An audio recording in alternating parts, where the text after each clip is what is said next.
Juniors, welcome back to the channel. तो आज हम लोग पढ़ने वाले हैं dust of snow, class 10th poetry का first chapter. Dust of snow, इसमें नॉर्मल सी बात है, स्नो के बारे में बताया जा रहा हूँ। तो कैसे बता रहे हैं, जो इसके पोएट हैं, पोएट और ऑथर हमेशा में याद करने होते हैं, रॉबर्ट फ्रॉस्ट। ये एक ऐसे पोएट है जिन्हें नेचर लवर कह सकते हैं।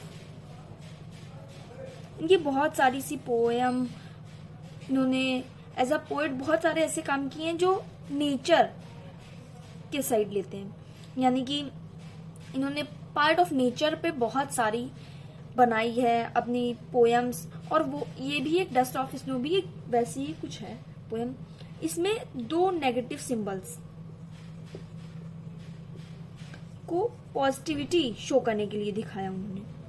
इसको एज अ पॉजिटिविटी इन्होंने शो किया है अपनी इस पोएम में, डस्ट ऑफ स्नो में।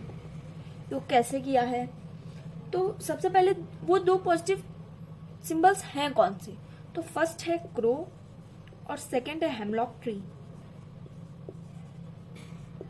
जैसे हमारे इंडिया में बहुत सारी चीजों को बैड ओमन, अशुभ माना जाता है, कुछ चीजों को सुपरस्टिशन माना जाता है, जो जिस पे बिलीव करते हैं कि ये चीज अच्छी नहीं है, ये अशुभ चीजें हैं। तो ऐसे ही वेस्टर्न कल्चर में क्रो को डेथ का सिंबल माना जाता है, या सौरो का, दुख का, या फिर कहते हैं कि अगर क्रो आपके पास से चला जाए तो दिन खराब हो जाते हैं।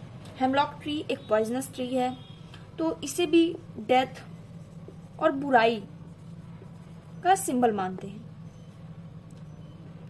दोनों चीजें बैड ओमन है, ये एक सुपरस्टिशन है, ये रियल में ऐसा कुछ नहीं होता है, रॉबर्ट फ्रॉस्ट ने बताया है। क्योंकि ये दो चीजों को इन्होंने ऐसे दिखाया है कि ये इनके साथ पॉजिटिविटी का काम करते हैं। तो उनकी लाइफ में दो नेगेटिव सिंबल्स, सैडनेस को इन दोनों ने हैप्पीनेस में चेंज कर दिया।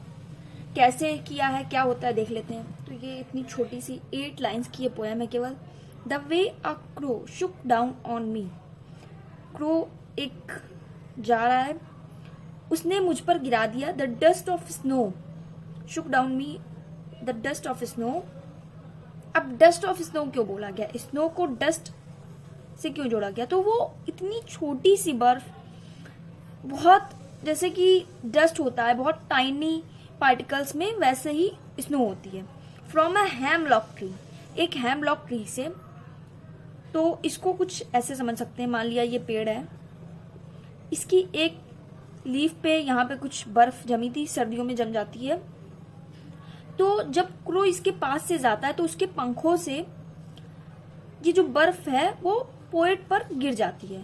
तो ये जो पोएट के शोल्डर पर जब ये गिरती है, has given my hurt a change of mood, वो मेरे हर्ट को बिल्कुल अचानक से मूड मेरा चेंज कर देती है। And saved some part of a day I had rued, और मेरे उस समय को बचा लेती है, जो दिन मेरा खराब हो गया था उसके कुछ समय को वो बचा लेती है।